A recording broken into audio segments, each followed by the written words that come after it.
ابو ہاشم جعفری عاشق امام علی نقی ہے، امام علی نقی علیہ السلام کی خاطر زندان میں گئے، آتے امام کے پاس کا بہت غربت کا زمانہ تھا تو دل میں شکایت تھی، تو امام علیہ السلام کے پاس جا کے شکایت کرنا چاہتا تھا، تو بیٹھا ہوا تھا، ابھی کچھ کہا نہیں تھا۔ امام نے کہا کہ ابو ہاشم کیا جو نعمتیں اللہ نے ادا کی ہیں اس کا شکر ادا کر لیا ہے کہ شکایت کرنے کے لیے آئے ہو میرے پاس؟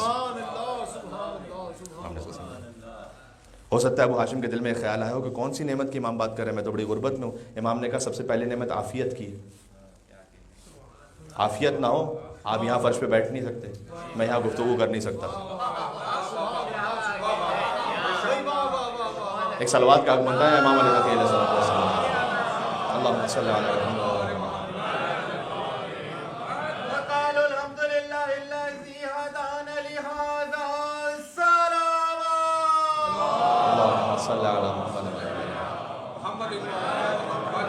میرے خیال میں ضرورت پڑ گئی ہے کہ میں اس بات کا اعلان کروں کہ آپ آگے تشریف لے آئیے گا، چونکہ وہ ہال تک مومنین ہیں، زیادہ سے زیادہ مومنین جب یہاں سامنے ہوتے ہیں تو بہتر ہے۔ تھوڑی تھوڑی جگہ ہے، تھوڑا سا آگے آ جائیے۔ کیا کہنے، سبحان اللہ۔ پہلا امام نے فرمایا عافیت، عافیت نہ ہو آپ اپنی جاب پہ جا نہیں سکتے، عافیت نہ ہو انسان حتیٰ کوئی دینی کام نہیں کر پاتا اطمینان سے جب تک کہ عافیت نہیں ہے۔ عافیت میں امن و امان بھی ہے، عافیت میں سکون بھی ہے۔ عافیت کا لفظ اتنا خوبصورت ہے کہ مجھے نہیں معلوم کہ اس کا اردو نعم البدل کیا ہے، اس لیے دعائے عافیت بھی ہے صحیفہ سجادیہ میں۔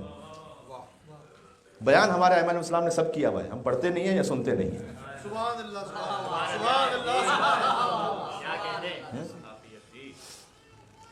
آغا احمدی میاں جی، ان کا ایک فقرہ مجھے یاد آیا، وہ تہران میں ایک جگہ رمضان المبارک کا درس دینے کے لیے گئے، تو بازار تہران کی ایک مسجد تھی، تو وہاں کسی نے اٹھ کے یہ کہا کہ قبلہ صاحب یہ آپ پچھلی بار بھی یہی بات کر رہے تھے، اس سال بھی وہی بات کر رہے ہیں، یہی غیبت حرام ہے، جھوٹ حرام۔ تو انہوں نے کہا کہ کیا غیبت کرنا چھوڑ دیے اس سال تم لوگوں نے؟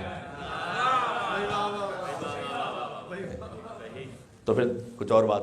تو خیر کوشش یہ ہوتی ہے کہ ہمارے اہل بیت میں سے کچھ نہ کچھ وہ نیا آتا جائے کہ ہمارا ایمان بڑھتا جائے، لیکن بہرحال اہل بیت علیہ السلام نے بیان سب کچھ کیا ہوا ہے۔ تو عافیت پہلی نعمت، عافیت۔ بات سے بات نکل رہی ہے میرے ذہن میں، حتیٰ جب رفع حاجت کے بعد باہر آئے تو اس کے لیے ایک دعا ہے، اردو میں سناتا ہوں، عربی میں سناؤں گا تو یاد نہیں رہے گی آپ کو، اردو میں، تاکہ کم از کم ہم اردو ہی میں کہہ سکیں۔ روایت ہے رفع حاجت کے بعد باہر آؤ، یہ دعا پڑھو کہ پروردگار سب سے پہلے تیرا شکر ہے کہ تو نے مجھے غذا عطا فرمائی،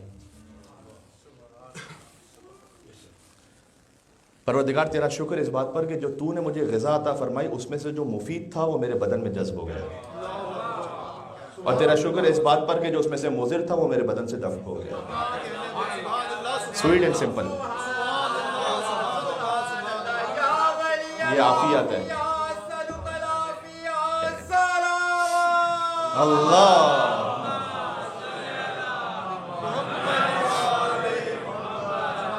سبحان اللہ۔ جاج بھائی حق یہ ہے کہ آپ کی صلوات ساری دنیا میں مشہور ہو۔ عافیت، امام نے ابو ہاشم جعفری شکایت کرنے کے لیے آئے، امام نے کہا شکایت سے پہلے شکر کیا ہوا ہے؟ اچھا مولا کس بات کا شکر؟ کچھ بھی نہیں ہے، ابھی تو بینک اکاؤنٹ خالی ہے، کیش ان ہینڈ کچھ نہیں ہے۔ امام نے کہا عافیت، دوسری نعمت امام نے کہا ایمان، شکر ادا کیا ایمان کا۔ جس شہر میں ہم رہ رہے ہیں اس میں کتنے بت پرست ہیں؟ یہاں پر بھی ہیں، ٹھیک ہے۔ دنیا میں کتنے ایسے لوگ ہیں جنہیں ولایت علی ابن ابی طالب کی نعمت عطا ہوئی ہے؟ کتنے ایسے؟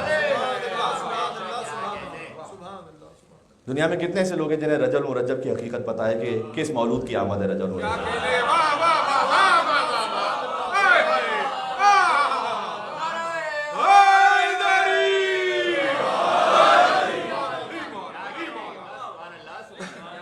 وقت میرے ہاتھ سے بالکل پھسلا جا رہا ہے واقعی۔